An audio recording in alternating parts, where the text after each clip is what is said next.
ఇదిగోండి దొండకాయ ఆవకాయ చేస్తున్నాను.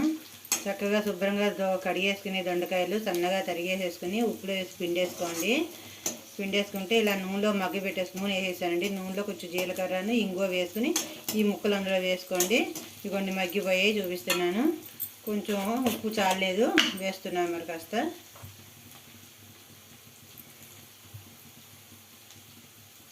ఉప్పు వేసి ఇలా కలిపేసుకోండి.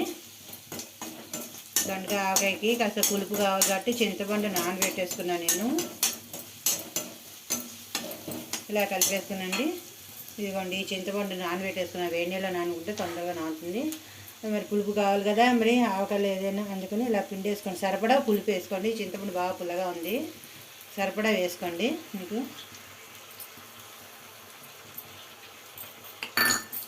ఒకసారి ఇలా కలిపేసుకోండి. నాలుగు పక్కన కలిపి ఒకసారి మూత పెట్టేసుకోండి. పెట్టేసుకుని ఉప్పు కారం అది వేసేసుకుంటే కావాలంటే ఉప్పు కూడా వేసుకోవచ్చు మళ్ళీ. ఇవ్వండి నాలుగు పక్కలుగా అంటుకుంటుంది ఆ పులుపు.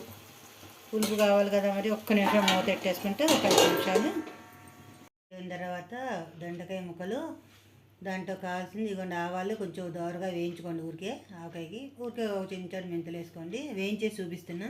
ఇవి ఇలా రోట్లో పోసుకోండి. రోట్లో అయితే బాగుంటుంది. ఇది మెంతులు ఇవి పోసేసుకోండి గుండెల.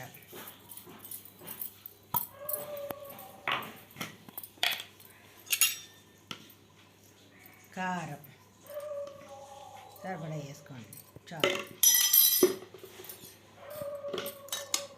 కొంచెం నూనె కావాలంటే వేసుకోవచ్చు ఇందులో.